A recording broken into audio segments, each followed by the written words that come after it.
Greetings, Cleveland, and welcome to Creative Focus, the show that illuminates some of Cleveland's most talented and creative artists across the genres of film, dance, music, theater, TV, and visual arts.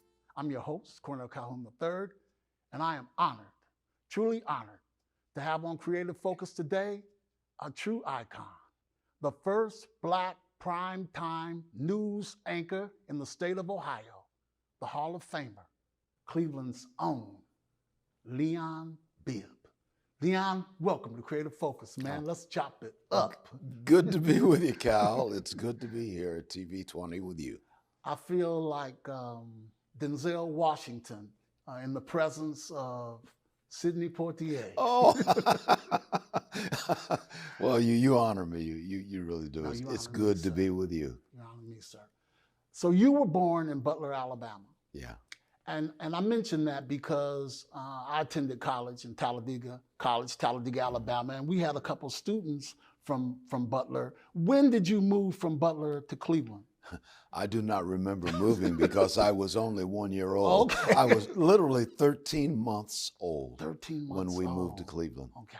Mm-hmm. Wow. So I understand that at an early age you were fascinated by the TV screen. Mm-hmm. What was the fascination? Well, we bought a television. My mother and father bought a television in about 1950. We were one of the first in the area to have a television, and we would watch whatever was on. Right. There was one television in the living room. Right. You didn't have the kids go over here and the parents over here. Right. We watched whatever mother and dad watched, and I became just fascinated with the idea of television and with radio. And I always wanted to be an announcer. I wanted to be one of those announcers that you'd see on television advertising products or a guy on the radio spinning records. I wanted to be that kind of person, even as a child. And so that was my thing, listening to radio, even and watching television and listening to radio stations from all over the country too. You know, and I remember the black and white TVs. Mm-hmm. I remember when, I'm dating myself, but I remember when the TV went off, like at midnight or 1, and you get that. Seemed like it was I think for Channel 5, it looked to be like a tower, and you get that weird sound, because sometimes we would wake up early in the morning and someone would have left the TV on. It would just be tone, and before that they might play the national anthem. Exactly. They sure did. So as a young man, you went to Glenville High School, right. Mm-hmm. And you still had that urge to be on the TV screen. Oh yeah, I wanted to be a journalist. I've wanted to be a journalist ever since elementary school, when I was in the 6th grade at Miles Standish Elementary School. It's now named Michael White. In fact, I was in the school just yesterday. I was in the neighborhood and the door was open, and I went in and asked if I could look at my 3rd grade classroom, and it was still open. They gave me a tour of the school again just yesterday. Where's Michael? Michael White Elementary is the renamed Miles Standish Elementary School, which is at Parkgate and East 92nd Street in the Glenville area. It was right across the street from where I lived. Right.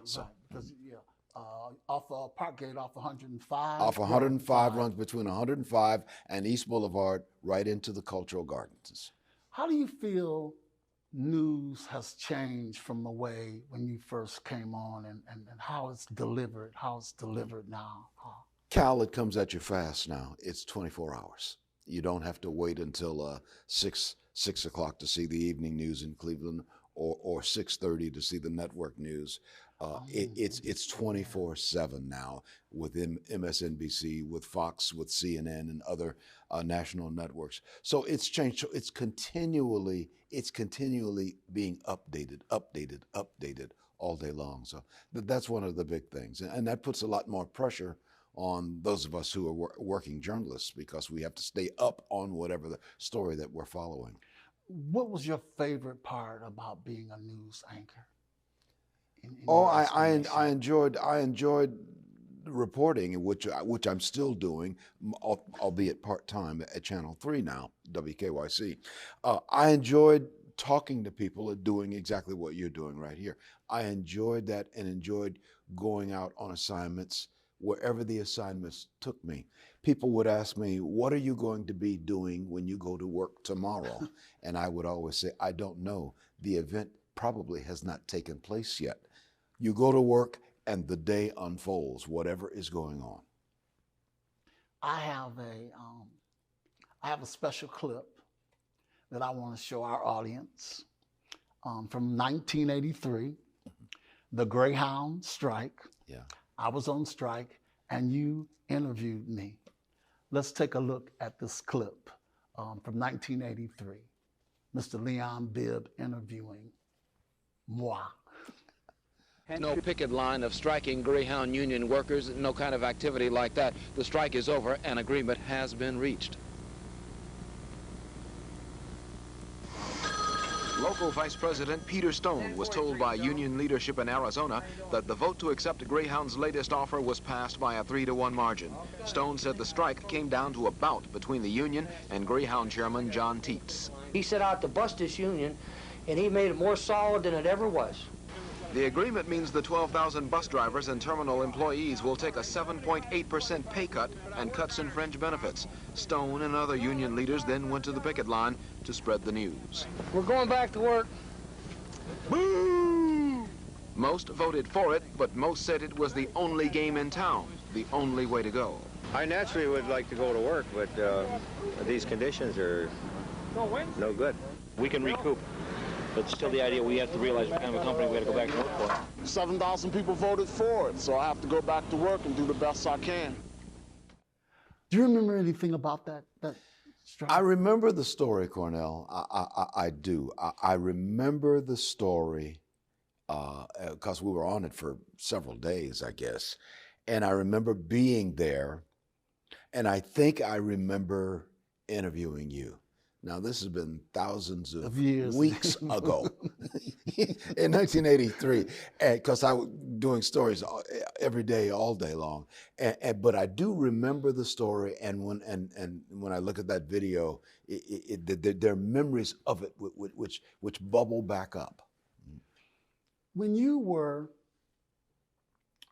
when it was announced that you were a prime time anchor news person, the first Black in Ohio, what were your thoughts?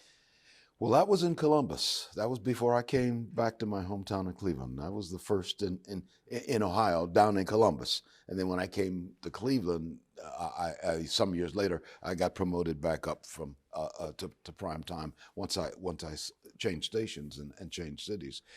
It was heady stuff for me. And I felt a deep, deep obligation, as I still feel that obligation to my craft and my career.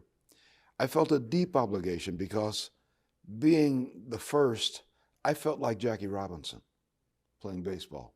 That not only must I go out and hit the ball and run the bases and do all of the things I've got to do as a journalist, I've also got to keep my head straight, and I've also got to deal with whatever social things come at me.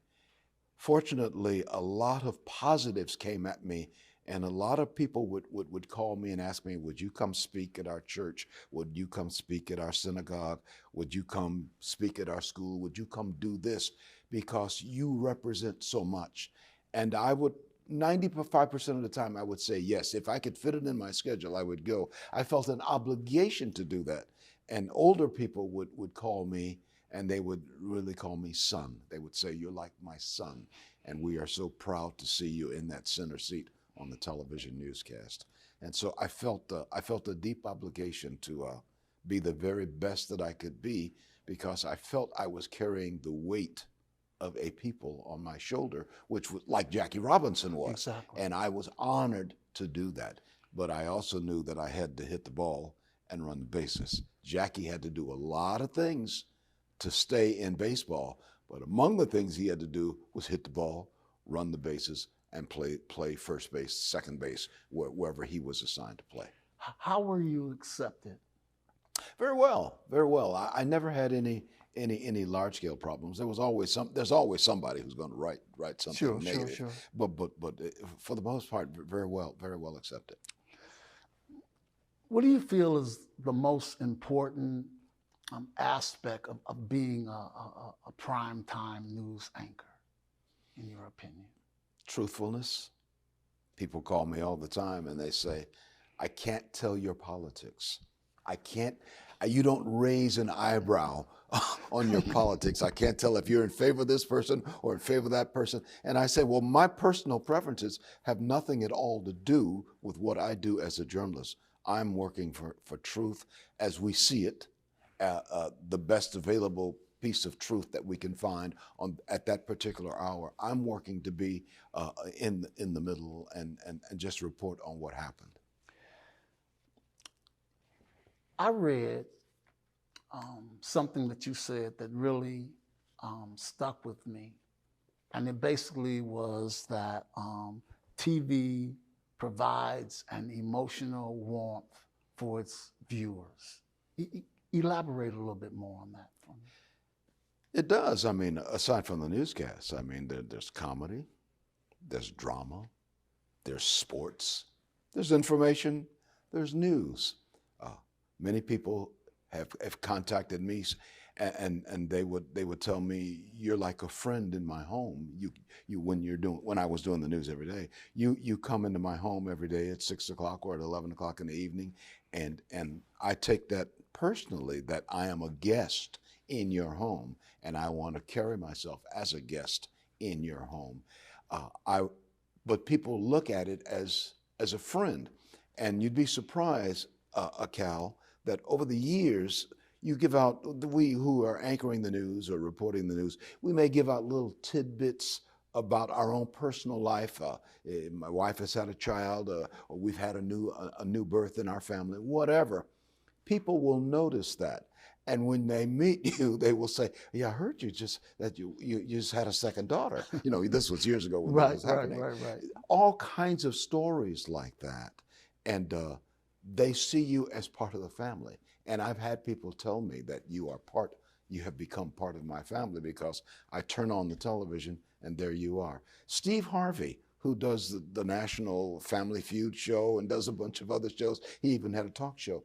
He told me a few years ago, he said that he told his staff, without Leon Bibb, there is no Steve Harvey. Steve Harvey grew up in Cleveland, younger than I am, and he said, I inspired him into television, although I had never met Steve until just a few years ago. And he's a Glenville graduate. He's a Glenville graduate as well, a few years after me. As well. You did a lot of specials, a lot of features. I know you did Our Hometown, My Ohio, Kaleidoscope. And you're right about coming into someone's living room. Because I remember my mother used to get so excited when you were on, and she'd be like, Leon Bibb's on, Leon Bibb's on. I'm in the backyard playing basketball. Leon Bibb's on. I had to come in and watch. Did you have a preference as a news anchor, or did you enjoy doing the features, the talk shows, or did it matter? Yeah, I liked the features. I liked it all. I mean, I liked it all. It was my job to cover it all, whether it was City Hall, what was going on in Cleveland City Hall, or Maple Heights City Hall, or anywhere in Northeast Ohio, whether it was being embedded with a military unit in the first Gulf War. I went over to the Persian Gulf and covered the first Gulf War for about a week or so with a Cleveland unit that had been called up as reservists to the war. I liked covering it all. I think I'm pretty good at the feature stories. I'm pretty good at sitting down and getting people to talk about what it is that they like and what it is that they do. I enjoy that. I enjoy it all, but I especially enjoyed that. Yes. Next month is Mother's Day. And you did a special. You did a couple of specials, but one particularly, last year you did a special about Mother's Day, and you talked about your mother, and that really resonated with me. when you said your mother was in your heart, because my mother is certainly in my heart. And I wanted to share that segment with our audience. Very profound. Leon Bibb talking about the importance of Mother's Day. Let's take a look. There is something special about mothers. No matter when it was, each one of us entered life from mother's body and then was placed on her belly. It was there we took our first looks around and drew our first breaths. Mom was the first thing we saw in this new world we have entered. My mother passed away a few years ago, yet memories of her remain strong. Mother brought me along, loved me, nurtured me, and scolded me. Leon Douglas Bibb, sit down. And yes, disciplined me, but also celebrated me. During this Mother's Day period, the old family photograph album, where I find images of Georgia Louise Crowell Bibb, become more precious as the years roll by. Images of Mother throughout all the years of her life. Just before she passed on, she and I held hands and sang spiritual songs she taught me. Well, I sang. Mother was too weak to sing during those last days of her life, but her eyes sang.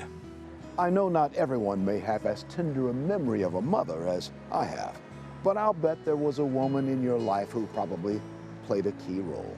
Maybe the mother of your children, a grandmother, an aunt, a teacher, a neighbor, a friend, maybe even an older sister. If she is still living during this Mother's Day period, visit, make a call, send a card. If she is gone, think of her. On Mother's Day, I will celebrate my mom's life and all she taught me, like how to spell my name. She celebrated my accomplishments in my life, through all the schools, my working life, my family. Mother was there supporting. Even when I was in the war in Vietnam, her caring tears were on the letters she wrote. The old family photograph album helps me remember, although the real pictures are in my own memory. This Mother's Day, I will put flowers on my mother's grave, although I know she's not really there. She is where good mothers go. My mother is right here in my heart, the one she gave me when she birthed me, the one she gave me with her own heartfelt love. So allow me to send this TV greeting card to my mother and to yours, and to the people who played roles of mother in your life in whatever fashion they played it. Heartfelt words coming from a thankful child. To Mother, Happy Mother's Day. Love, Leon. You know what I loved about that segment was you said when you did something, your mother would say, Leon Douglas Bibb, because that's my mother did the same thing. Whenever I did something, she said, Cornell Hubert Calhoun. You know. She point that finger at me. You are in trouble, and wait till your father gets home. You're gonna get it. Tell me, I know it's probably difficult, but tell me a few highlights about the relationship you had with your mom. Mother was a wonderful woman. I remember how she walked me, and I've even written about this, how she walked me across the street to Miles Standish Elementary School on my first day of kindergarten. And I'm the firstborn. My sister is not yet born when I'm going to kindergarten. And she walks me across the street, and we go through the gate there on Parkgate Avenue at East 92nd Street, and we walk around the side of the building to the big kindergarten room. And there we are met by my kindergarten teacher, Miss Lee. And my mother is telling Miss Lee, this is my son, Leon. And of course, Miss Lee's, they've got all the paperwork. They're expecting me on the first day of kindergarten. And my mother is telling Miss Lee, now he's a sensitive boy, and we live right across the street. And if you need me, you call me, and I'll come over here and I will talk to him, or I'll take him home or whatever. And she's trying to give Miss Lee all these things about me. And Miss Lee is saying, Mrs. Bibb, he will be fine. He will be fine. And Miss Lee puts her hand out. Leon, come with me. And I go with her. And my mother stood there in the doorway and she cried because her firstborn is going to kindergarten. Now this happened for me too when my firstborn went to kindergarten decades later. I remember that. And I talked about that at my mother's funeral, and I spoke at the funeral, and I told some stories like that. And I says, you know, when we talk about this lady who died at an old age, I said, many of you are thinking of her in recent years. My mind is going back to when she was young, when she was a young woman, and Dad was a young man, and I was just a kid just getting started. Those are the things I think about. And every Mother's Day and on my mother's anniversary of her birth and on Memorial Day, special days, I visit the gravesite of Mother and Dad, Leon and Georgia Bibb. They're buried right next to each other, had been married for 60 years and 3 months until Dad passed away. But those are the things I think about. And it was my mother who brought me to books. She would read books to me until I was able to read myself. Mother was that way, and it was Dad who taught me how to tie a tie. And it was Dad who came to me with a bow tie one day, and he says, at a certain age, a young man begins to wear a tie, just like you're wearing, Cal, a bow tie. And he says, at a certain age, a young man gets into a tie. Well, this is your day. And I remember that.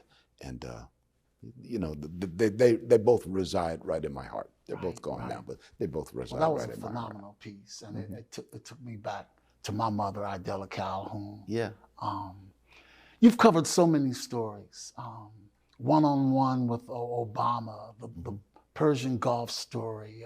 You interviewed the man who killed MLK. Yeah, James Earl Ray, the right. assassin of Martin Luther King. I interviewed him. You flew with the Thunderbirds in the back seat. Yeah. Are those stories like, do they still resonate with you? And could you choose one if you had to take one story that you thought was phenomenal in your career, something that you covered? Oh God, Cal, it would be hard. I've been asked, what was your favorite story, or is there one? I could probably give you a list of 10 or 20 like that, but I will not give you that list. But I think they all resonate a certain way with me. But I would guess if I had to give you one, it would be the day I got a phone call at the television station, and it was from the White House. Wow. And it said, how would you like to interview President Obama? We can make this happen. And I says, me? I said, yeah, you. Because he was running for re-election. This was in 2011. He's running for re-election. And of course, I said yes. I told my staff the White House would like for me to come interview Obama. He's running for re-election. He's looking at Ohio, and all of that is key. I knew what he wanted. I mean, he wanted to put his name out there. So they set it up for one-on-one with President Barack Obama, first black president, and me being who I am. Sure. So I fly to Washington, D.C. A few days later, and we set it up, and we go into a room a little bit smaller than this one, really, where cameras are all set up, and President Obama is already he is coming in. I'm in another room looking through a crack in the door. They're letting him come in first.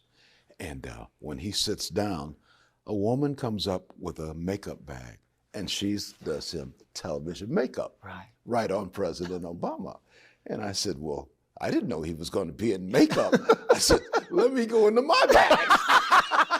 So I went into my bag, and I do a little makeup.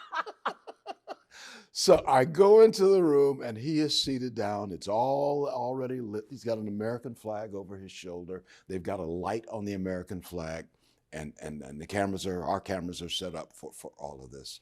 And I go in, and he says, you're Mr. Bibb from Cleveland. I says, yes, sir. He says, well, pardon me for not getting up to shake your hand. I'll shake your hand, but pardon me for not standing because my staff told me to just continue to sit because I'm sitting on my coat. You know, that keeps the shoulder line straight. Right. And I said, Mr. Obama, President Obama, I know exactly, I do television news, and that's what we do. We sit on the coat so that your shoulder line is straight. We did that. And so we sat down, and before the cameras are rolling, LeBron James was in Miami at that time, playing for the Miami Heat. He says, "Are you guys in Cleveland over LeBron leaving?"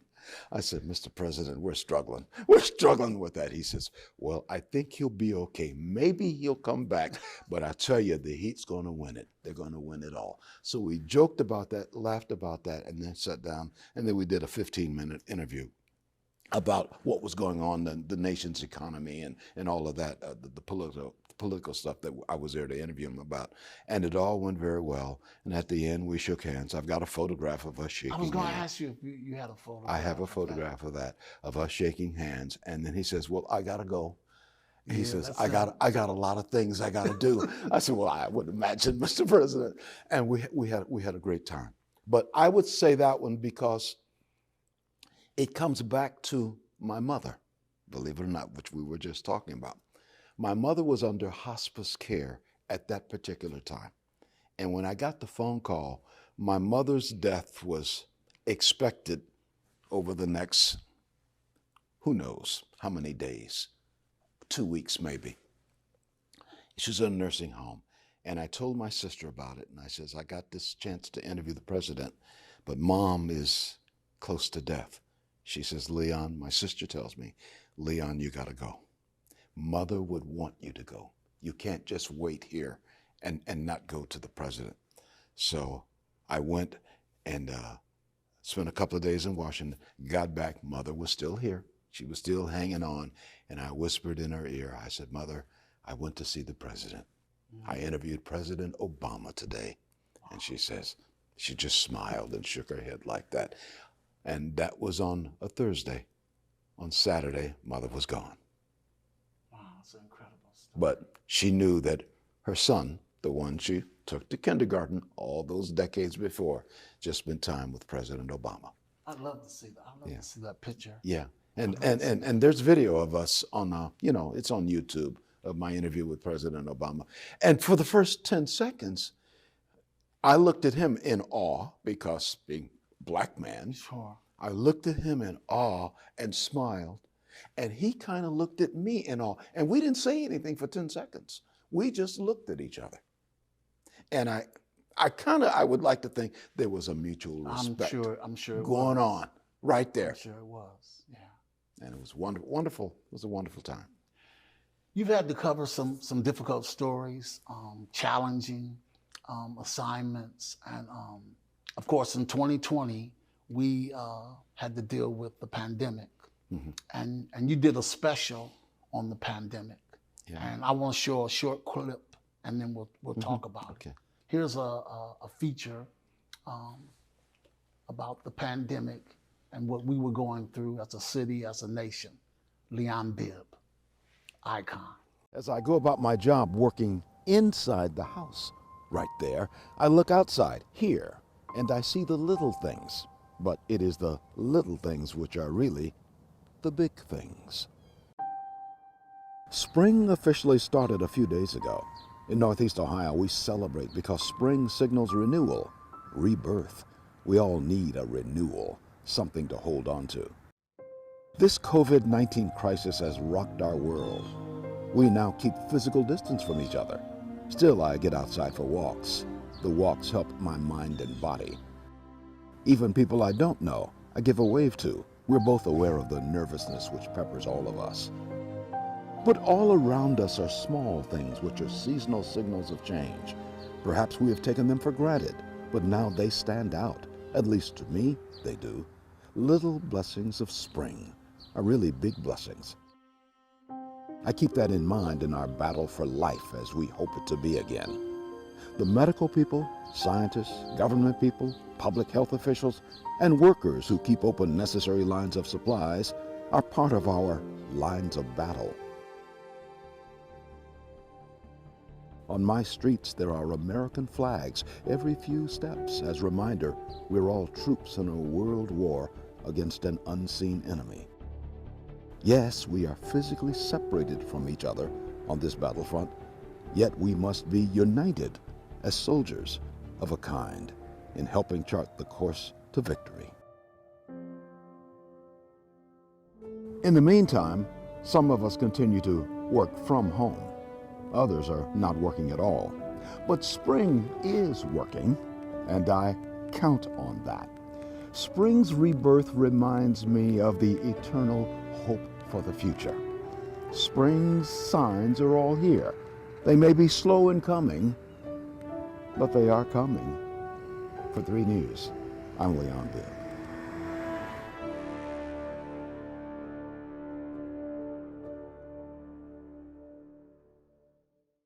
Talk about that feature and what we were going through as a I should say a universe, everyone, not just a country. So. Tough times. They were tough times. We were all anticipating a vaccine, waiting on the vaccine, hoping there would be a vaccine.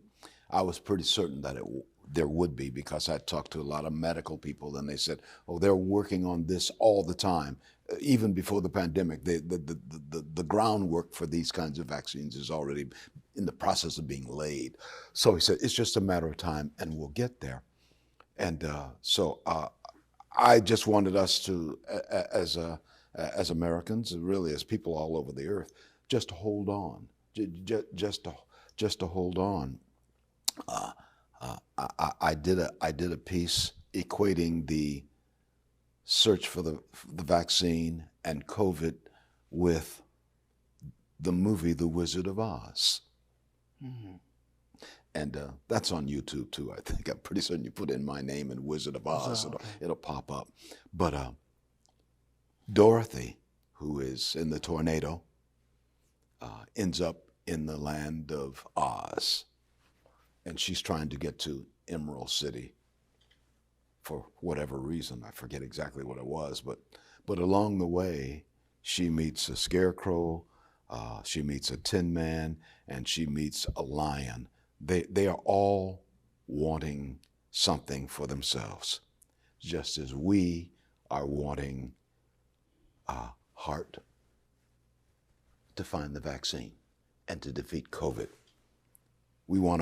They're looking for a brain. We've got the brains that are working on the vaccine. And the lion is looking for his courage. We are looking for that inner courage to keep on going. And we eventually will get there. The lion, the Tin Man, and the scarecrow, and Dorothy, they all find what they want. Dorothy gets to Emerald City with the lion, the Tin Man, and the scarecrow. But the lion and the Tin Man and the scarecrow, the heart, the courage, and the brain that they're all looking for, they realize we had it all along. We've all had it along. All along we've had it. We just needed encouragement to realize that it's there. Same way with the vaccine and with COVID. We had what we needed. All we needed to do was put it together and find Emerald City, or our way out of COVID. And we're still on our way, pulling out of COVID. I don't think we're fully there yet. It's going to be a while. It may be with us for a long, long while, but at least it's not what it was, a few years ago. That's a great analogy. So that's on YouTube as well. I mean, that piece. And I did a bunch of pieces about COVID. And now in my role as commentator, senior commentator, I give my opinions on television now on Channel 3. I'm the old guy, who's the wise old guy, they tell me. I don't know if I'm wise, but I'm old. And I'm giving my opinions. And so I write pieces for the heart. I'm writing to encourage us to hold on to what we know to be true and really what we want. And that's one of the things I try to do as commentator. And we got that from that piece. Yeah. How much competition is it between anchors, between stations? Oh, there's realistically. there's an amount of competition. It's just like, if you're a baseball player and you play for the Cleveland Guardians, you're competing against the Detroit Tigers and the New York Yankees and San Diego Padres and everybody else. So there is that competition because it is a business. And there's always competition inside the television stations as well. I mean, people want to move up the ladder and that. So, but for the most part, we get along. Now, I see my friends over I'm at Channel 3 now. I see my friends over Channel 5. I see my friends at 19. I see my friends at Channel 8. And we get along quite well, because we're all in the same business. And who knows, if I were to lose my job here, then I would go to the next station, I suppose. If you play for the Cleveland Guardians and you play first base and you get traded to the New York Yankees, well, the game is the same. You just change the name across your chest. But the game is the same. The rules are the same. Their rules are pretty much the same. They're competing with us. We're competing with them, and it's all a friendly competition. What would you tell an aspiring young black man who wanted to go into broadcasting, and he wanted to be successful? Or young black woman. Or black woman. Which I've done over the years. Many of them have sat with me, shadowed me. Some of them are at the network level right now. And I told them to stick to it. Get in it. And if this is really what you want to do, get in it and stay in it. Get in it and be the very best you can. And I tell those who are very young in junior high or elementary school and middle school and high school and college, I says, write. Sit at that computer. And write. You're going to need those writing skills. You're going to need to be able to tell that story. And at the same time, be truthful. Be truthful. Because that's the audience is expecting truth from you. Truth as you know it. Truth as it seems to be at that particular point in life. And if you cannot be truthful, and if you cannot be fair, then go do something else for a living. Don't do that. But at least be fair. You must be fair in this business. And you're going to be able to use the English language. In this country, you're going to use the English language. And that's how my 6th grade teacher, Robert Taylor, over at Miles Standish Elementary School, told me I had a way with language. He says, you have a gift. And the words, they're yours. And he says, you ought to use that gift. It's a gift from God, he says.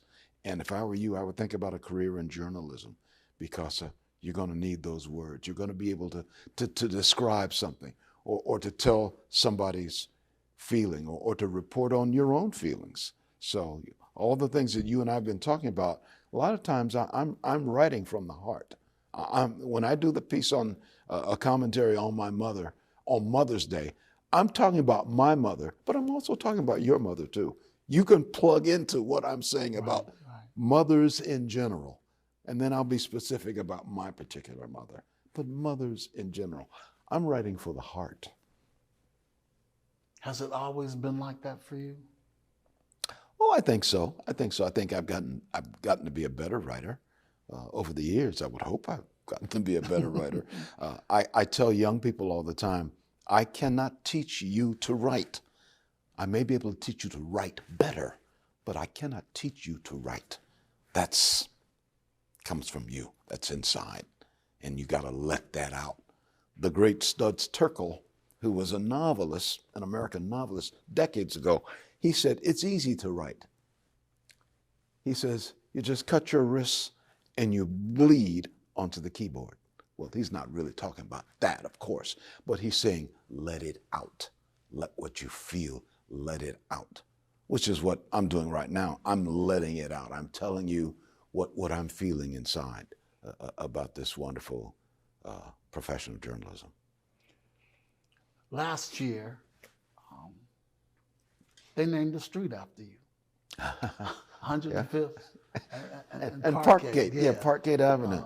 Mayor Bibb was there. Many celebrities. Councilman Conwell. Mm-hmm. Let's take a look at that street naming for Mr. Leon Bibb. My cousin Leon is certainly a titan in the Bibb family and a titan in Cleveland. And when I think about the contributions he's made to this state, and this city, the biggest thing I think about is one word: service. Service, service, service. He served this country like my father in the Vietnam War.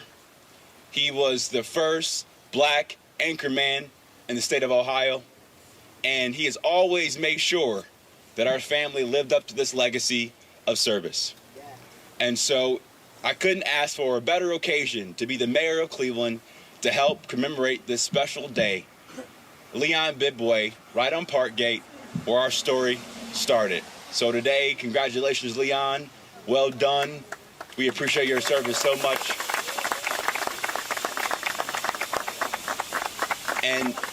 And as a fellow brother in our fraternity, Alpha Alpha Incorporated, you certainly embody those values of service day in and day out. Thank you so much on behalf of the city of Cleveland. You honor me by placing my name on a signpost, but there are other names there too. People who helped make me. I hear their voices, relatives who lived here and nearby. I hear the voices of my parents, Leon and Georgia Bibb, who I wish could be here, but I know they are witnessing this very moment as they look over from the balcony of heaven. It was my parents who found something special in this short, straight length of land, in this avenue of opportunity, and this street of dreams on this spinning sphere of earth. This street, no matter what the signpost reads, will always have a special place in my heart. Parkgate Avenue. To all of you, I bid you welcome to Parkgate. I bid you welcome to home. Sir, how did you feel in that moment? I thought about my parents. I was on Parkgate just yesterday, not really? to see the street sign, but I just happened to be on Parkgate, going from here to there. I cut through. Is your house still? The house is still there. Nobody's in the house. The house could use a lot of repair work. We have not lived there since the early 1960s, although I lived there for 17 years, but we left when I was in college. House is still there. I felt honored, of course, and I thought about my parents when they bought that house. And I don't even remember moving in because I was only 3 years old. But I grew up in that house and all the wonderful things that took place in that house, on that street. And Cal, I will tell you, the friendships that I had on that street, we're still close. We called ourselves a bunch of guys. We're all about the same age. And we called ourselves the Parkgate 8. Now that sounds like a rough bunch of guys, though. We were 8, 9, 10-year-old boys. We were just kids and we called ourselves the Parkgate 8 because we played baseball and softball together and pitched horseshoes in the playground together and grew into adolescence together and talked to the girls down the street together. And we're still close. Otis Howard, Carl Crew, John Moreland, who's my cousin, Myron Moreland, who's my cousin, Richard Baker, it's a whole bunch of us, Virgil Brown, wow. Joe Samuels. We are still in touch with each other. That's remarkable. We stay in, and Carl and I, and Otis and I are closest in age, and I remember meeting them around kindergarten. I'm a year in front of Carl. And when I went to kindergarten, Carl, who lived 3 doors away, he cried. He was only 4 years old, and I was 5. I could go to kindergarten, and he wanted to go across the street with me. And he begged his parents, can I go with Leon? Can I go with Leon? They told him, no, you go next year. That's how close we are. We go back that far to tricycles on the sidewalk. Wow, that's incredible. Mm-hmm. Earlier, I called you a Hall of Famer because you are. Glenville High School Hall of Fame, Bowling Green, so many awards. Is there anything that you feel that you didn't achieve that you wanted to in your career, sir? Sometimes I think about the network, to be quite frank. Sometimes I think about, I could have gone to the network. I could have been a network correspondent. Maybe I could have been even more than that. I don't know. I don't know. But I do know that being married and with 2 daughters coming along at that particular time, they're now mothers and married and got their own kids. We got grandkids now. There was some stability in my staying in Cleveland. And being a network correspondent would mean being gone a whole lot. And I did not want to miss my girls, my daughters growing up. I didn't want to miss that because you can't retrieve it once those years are gone. So sometimes I think about that. But then again, I put it aside and say, no, but I've done well. I've done well right here. There's still some, I got a right arm here like they do in over at the Cleveland Guardians baseball park. They call him for the right-hander. I still got something in this arm. I still can throw the fastball. There's a novel in me, which I'm slowly working on. There's another book that I'm also slowly working on, a true story I'm working on. And so that I want to do, but I try not to live with too many regrets. That was yesterday. I'm here today. Yesterday's gone. Tomorrow is not here. Tomorrow's not even guaranteed. The rest of this day is not guaranteed. So all I got is the moment right here. So let me be the best I can be right here. That brings me down. That puts my feet back on the ground. But no, I think I've done pretty much, I guess, all that I wanted to do. And maybe I didn't speak to millions of people at one time on the network, but a few times I did network pieces, but network stories. But I did speak to Northeast Ohio.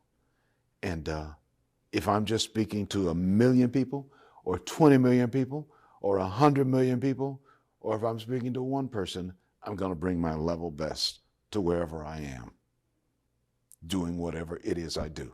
I'm giving you the best that I got right now, Cal. I'm giving you, Leon, I'm giving you the best I can.